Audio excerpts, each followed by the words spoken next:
அனைத்திந்திய அண்ணா திராவிட முன்னேற்றக் கழகத்தின் மிக முக்கியமான கூட்டணி கட்சிகள் எடப்பாடி பழனிசாமி தலைமையாக செயல்பட்டால் தோல்விதான். உடனடியாக தமிழக வெற்றிக் கழகத்துடன் கூட்டணியை வைக்க வேண்டும் என்பதை எடப்பாடிக்கு அழுத்தத்தை கூட்டணி கட்சிகள் தெரிவித்து வருகிறது. இதனால் எடப்பாடி பழனிசாமி அவர்கள் பக்கம் இருந்த நிர்வாகிகள் அந்தர்பல்ட்டி அடித்துள்ளனர். மேலும் வேறு வழியில்லாமல் எடப்பாடி பழனிசாமியின் முதல்வர் வேட்பாளர் பதவியும் பறிபோகப் போகிறது. 2026 சட்டசபை தேர்தல் எடப்பாடி பழனிசாமி அவர்களின் எதிர்பாராத பல திருப்பங்கள் நடைபெற்று கொண்டிருக்கிறது. ஒரு பக்கம் OPS திமுகவில் இணைந்து கொண்டார். சசிகலா புதிய கட்சியை தொடங்கிவிட்டார். செங்கோட்டையன் தமிழக வெற்றிக் கழகத்தில் இணைந்து விட்டார். முதல்வர் வேட்பாளர் எடப்பாடி என்ற கூட்டணி கட்சிகளின் முடிவு தற்பொழுது வாபஸ் பெறப்பட்டிருப்பதாக தகவல்களும் கிடைக்கப்பெற்றுள்ளது. வேறு வழி கிடையாது. எடப்பாடி பழனிசாமி அவர்கள் விஜய் அவர்களை முதல்வராக முன்னிறுத்தி கூட்டணியை வலுப்படுத்த வேண்டும், இல்லை என்றால் கூட்டணியிலிருந்து வெளியேறுவதாக தற்பொழுது தகவல்கள் கிடைக்கப்பெற்றுள்ளது.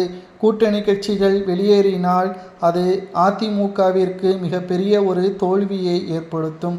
தோல்வி மட்டுமல்ல, அனைத்திந்திய அண்ணா திராவிட முன்னேற்றக் கழகம் அடுத்த 20 ஆண்டுகள் மீண்டும் ஆட்சி அதிகாரத்திற்கு வர முடியாத நிலைமையையும் உருவாக்கும். எடப்பாடி பழனிசாமி செய்த மிகப்பெரிய தவறு என்ன தெரியுமா? பொதுச் செயலாளர் பதவியை தக்க வைப்பதற்காக நிர்வாகிகளையும் தொண்டர்களையும் இழந்ததுதான். விஜய் அவர்களது பக்கம் இருக்கக்கூடிய மிக முக்கியமான நபர்கள் தற்பொழுது எதிர்பாராத பல திருப்பங்களுடன் விஜய் அவர்களுக்கு ஆதரவுகளை கொடுக்கக்கூடிய வகையில் அமைந்துள்ளது. எடப்பாடியின் முதல்வர் கனவு தற்பொழுது கனவாகவே மாறிவிட்டது. NDA விஜய் அவர்களது தலைமையை ஏற்கக்கூடிய ஒரு சூழல் நெருங்கிவிட்டது.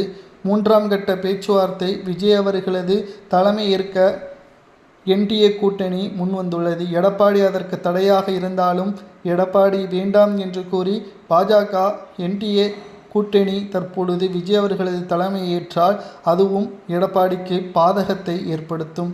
இப்பேற்பட்ட ஒரு சூழலில் என்ன செய்வதென்று தெரியாமல் அதிர்ச்சியில் இருக்கிறார் எடப்பாடி பழனிசாமி அவர்கள்.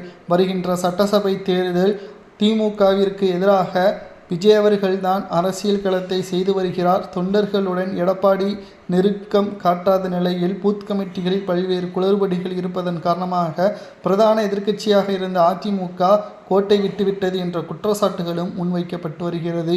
ஒன்று, NDA கூட்டணியில் எடப்பாடி தலைமை வகித்தால் திமுக வெற்றியடைவதை யாராலும் தடுக்க முடியாது என்றும் கூறப்படுகிறது.